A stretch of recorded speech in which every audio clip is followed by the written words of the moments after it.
Olá a todos, seja muito bem-vindo a mais um episódio do nosso Empresas e Negócios, neste sábado falando de mercado imobiliário em Joinville região, hoje recebendo o CEO da Hausten Incorporadora, Joel Zonta. Muito obrigado, pela sua presença conosco, tudo bem?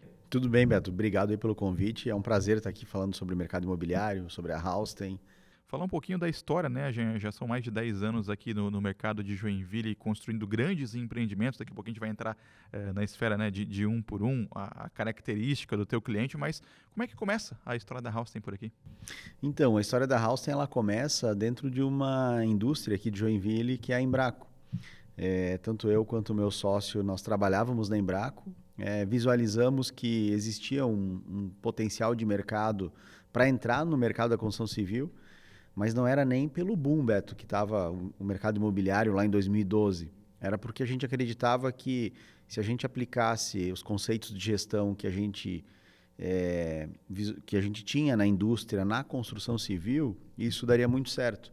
E foi assim que nasceu, na época, a Investcorp, né? Uhum. E a gente iniciou trabalhando com o famoso Family and Friends, investidores nos projetos, e aí até que depois de um determinado momento a gente virou o modelo e ficamos só incorporando projetos próprios. Perfeito. E aí, como é que migra, para esse processo de você fazer uma arborização com empresas de engenharia, construir relacionamento com, por exemplo, imobiliárias parceiras, Porque é um nicho de mercado extremamente atrativo, lucrativo, porém ele dá muito trabalho para iniciar também, né? Tá. Mas ele começa com um passo de cada vez, um passo consistente, com entregas consistentes, criando planejamento, tendo uma estratégia montada desde o início, tendo plano A, B e C, porque, para quem não lembra, 2012, 2013, quando a gente fundou a empresa, o mercado imobiliário estava em plena ascensão, né? O crédito imobiliário estava pujante, todo mundo estava vendendo muito bem, mas dali para frente o mercado caiu por 22 trimestres consecutivos até que entrou na crise do governo Dilma, com Selic alta, com uma legislação que não era favorável ao incorporador, que favorecia muito ao distrato. Então a gente enfrentou, de fato, um mar muito turbulento nesse início, né? E isso fez a gente cada vez criar mais resiliência no mercado, se estruturar com mais solidez, com mais cuidado, dando passos bem consistentes e sólidos para que a gente sabe como que o Brasil, né? Nesse momento a gente está passando por uma outra turbulência mais política, né, do Sim. que econômica. Mas tudo isso essas turbulências geram impactos no De negócio, né? alguma forma acaba respingando, né? Joel, hoje quando a gente fala da House, tem uma marca que a gente está alinhando diretamente à qualidade, em alguns casos ao luxo. Ela já começou assim alguns anos atrás, ou ela chegou a fazer prédios um pouco mais humildes? Não sei se é humilde a palavra, mas para uma classe média um pouco mais baixa. Ela já começa alta. Não, ela começou com produtos para classe média, né? A gente iniciou onde a gente tinha uma segurança muito grande, ali no bairro Costa e Silva. Eu residia no bairro Costa e Silva, meu sócio residia no bairro Costa e A Silva. Embraco ali próximo. A Embraco ali próximo, nós trabalhávamos na Embraco, né? Então a gente tinha um conhecimento daquela região muito bom. Uhum. Então a gente iniciou por ali, mapeamos o mercado dali. Como começa, né? Sendo dois engenheiros de produção iniciando uma construtora, né? A gente começou fazendo pesquisa, né? Conversando com quem sabia, com quem entendia do mercado, chamando as melhores pessoas para trabalhar com a gente, fazendo muita análise de mercado. Tem um case interessante que eu não vi ninguém fazendo isso, né, nessa fase de desenvolvimento, até porque dá muito trabalho. O nosso primeiro projeto, a gente alugou um campo de futebol e projetamos com fita a planta do projeto no campo de futebol e chamamos possíveis clientes para chegar ali e discutir a planta com o arquiteto e com a gente. Então, Com a real dimensão com a já do real que seria o dimensão já do apartamento. que seria, né? Então foi assim, foi como um laboratório, como uma startup nasce prototipando, gerando um PDCA, rodando o negócio, entendendo se dava certo ou não. Então foi assim que nasceu a Tentativa e a erro, Hausten. Mas muito mais acertos também nessas tentativas. Bom, pulando um pouquinho na linha de tempo, chegando a 2025, a gente tem o ápice dessa história recente, que é o lançamento do Opera, né? Uma notícia que impactou toda a cidade, né? Como assim um prédio de 30 andares em Joinville? É possível isso, né? A lei permite, não só permite, como é possível construir, como tem segurança e tem cliente para isso. Está me contando aqui agora que 90% desses apartamentos do Opera eles já tinham sido vendidos antes do lançamento, é isso? É isso mesmo, antes da entrega. Antes É da bem entrega. isso, Beto. O mercado, o que nos levou a... Para você ver como o nosso mercado é um mercado de longuíssimo prazo, né? Porque a mudança do zoneamento de Joinville aconteceu em 2017. Em 2018 foi aprovada uma lei que permitia a outorga onerosa, ou seja, a gente consegue duplicar a altura do empreendimento, né? Ou seja, ali naquela região que existe o Opera, ali no Atiradores, hoje é possível construir 15 andares.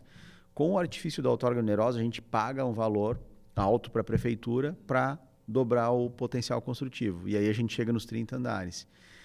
E o que nos levou muito para esse mercado foi, de fato, a qualidade de moradia que a gente conseguiria gerar na verticalidade, né? Joinville, por muito tempo, teve uma estratégia de deixar a cidade mais horizontal, né? E com o passar do tempo se viu que esse não é um caminho, né? O novo urbanismo ele fala muito em verticalização do centro das cidades, né? É a cidade de 5 minutos, é que você consiga verticalizar o centro, consiga caminhar até o mercado, até o seu local de trabalho, sem utilizar o carro. Então, esse novo zoneamento permitiu isso para a cidade. E de 2018, ou seja, 7 anos depois, é entregue o primeiro empreendimento de 30 andares, né? Então, o nosso ciclo é de muito longo prazo, até você comprar um terreno, fazer a aprovação de um projeto e construir, né? É muito longo prazo. Qual que é o principal desafio nisso, Joel? Qual que é a parte que dá mais trabalho em levantar um prédio de 30 andares? Olha, são alguns desafios, né?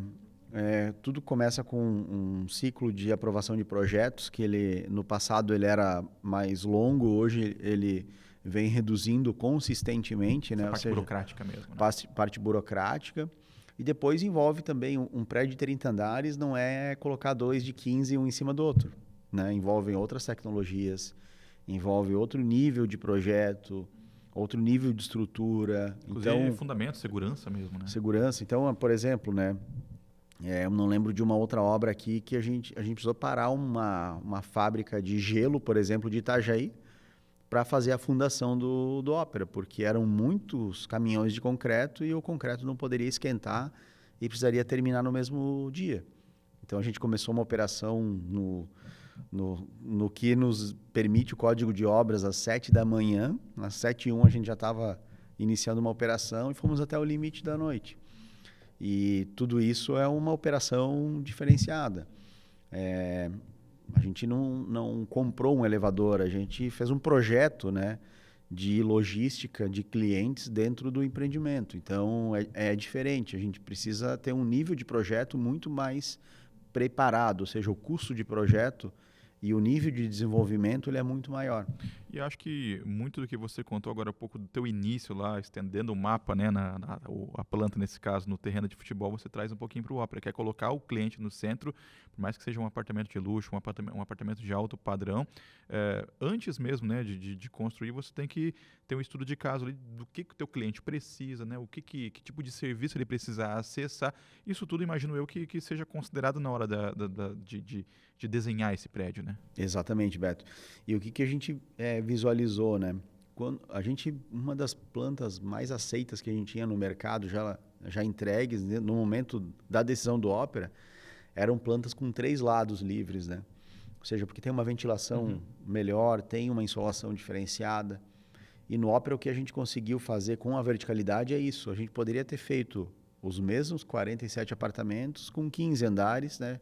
Ficaria uma insolação, teriam apartamentos menos privilegiados, teria uma face não muito boa para sol. Então, quando a gente coloca a verticalidade nisso, a gente consegue agregar muito valor no produto. Ou seja, todos os apartamentos têm ventilação de banheiro natural, tem uma insolação muito boa.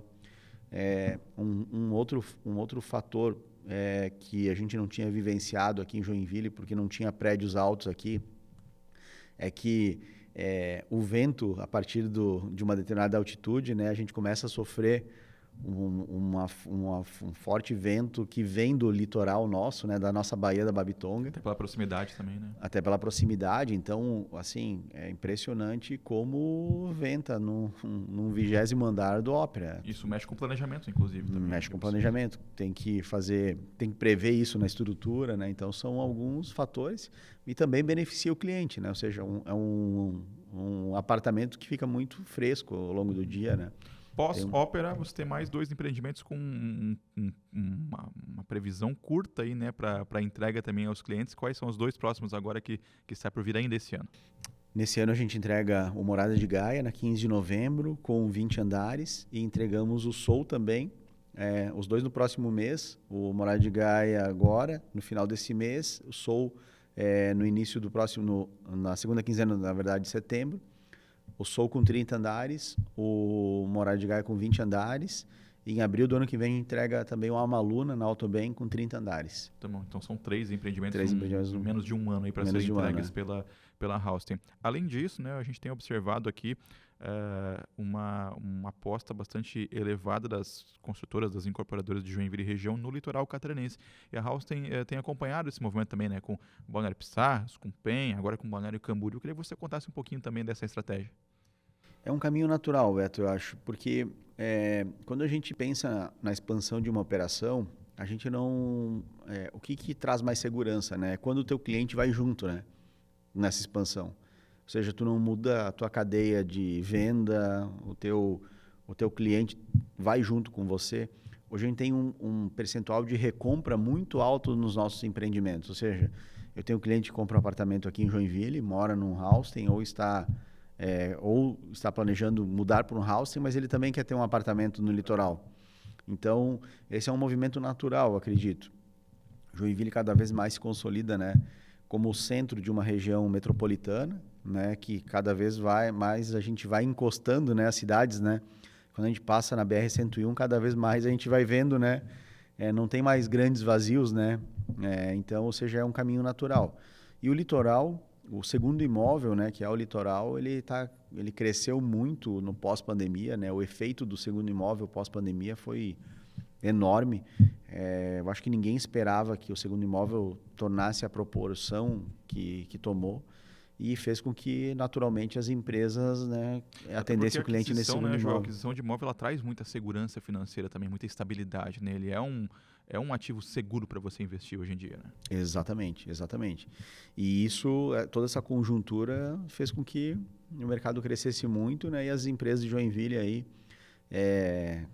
conduzissem, né, esse crescimento aí do litoral norte também. A gente fica muito feliz por isso, né? Não por só a gente, mas pelo mercado das consultoras de Joinville, né?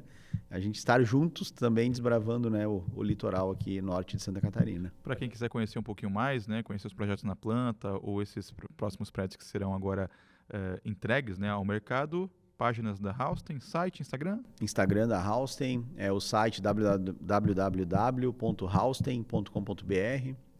Venha nos visitar ali na Rua Blumenau também, 1255. As portas estão sempre abertas. Joel, muito obrigado pelo papo aqui no Empresas e Negócios e vida longa, Houston. Para nós. Obrigado. É isso, gente. Muito obrigado pelo carinho de sua audiência. Para quem está nos acompanhando em 95.3 FM, a gente lembra que este episódio fica salvo também no YouTube da @CBN Joinville. Grande abraço e até semana que vem.